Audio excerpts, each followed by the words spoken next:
উলামায়ে কেরাম জিলহজের এই প্রথম 10 দিনকে অত্যন্ত ফজিলতপূর্ণ, গুরুত্বপূর্ণ এবং মর্যাদাপূর্ণ বলে ঘোষণা করেছেন। এই দিনে একটা অন্যতম কাজ হলো আদাউল মানাসিক ওয়াল হজ, বা মানাসিকুল হজ ওয়াল উমরাহ, সামর্থ্যবানদের জন্য হজ এবং উমরা পালন করা। আল্লাহ রাসূল সাল্লাল্লাহু আলাইহি ওয়াসাল্লাম যত উমরা করেছেন 4 বার, একবার হজ করেছেন, হজ তো জিলহজের মাসেই হয়। উমরা যত করেছেন এই 4 মাসেই করেছেন, 3 মাসেই করেছেন। শাওয়াল, জিলকদ, জিলহজ, এই 3 মাসের মধ্যেই তিনি 4টা উমরা করেছেন। এই 3 মাসই হলো হজের মাস। আইয়ামুল মালুমাত বলা হয়েছে না, হজের মাসগুলো নির্ধারিত। এই কারণে এই 4 মাসে তিনি করেছেন। তো বেশি বেশি এই সময়ে হজ করতে হবে, যাদের সামর্থ্যবান চেষ্টা করতে হবে।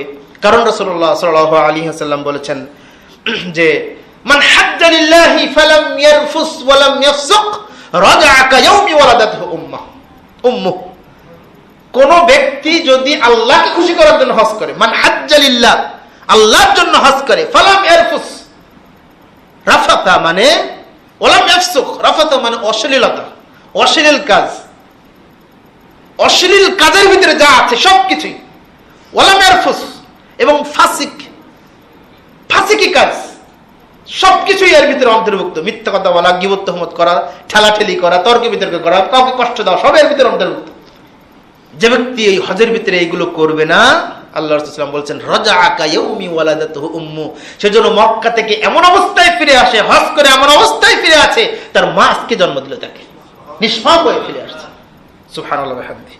অন্যত্র রাসূলুল্লাহ সাল্লাল্লাহু আলাইহি ওয়াসাল্লাম বলছেন আল উমরাতু ইলাল উমরা কাফারাতুল লিমা বাইনাহুমা, এক উমরা থেকে আরেক উমরা, এই বছর উমরা করলেন, পরের বছর আরেক উমরা করলেন, এই এক বছরের ভিতরে যত সগীরা গুনাহ আছে সব ক্ষমা হয়ে যাবে।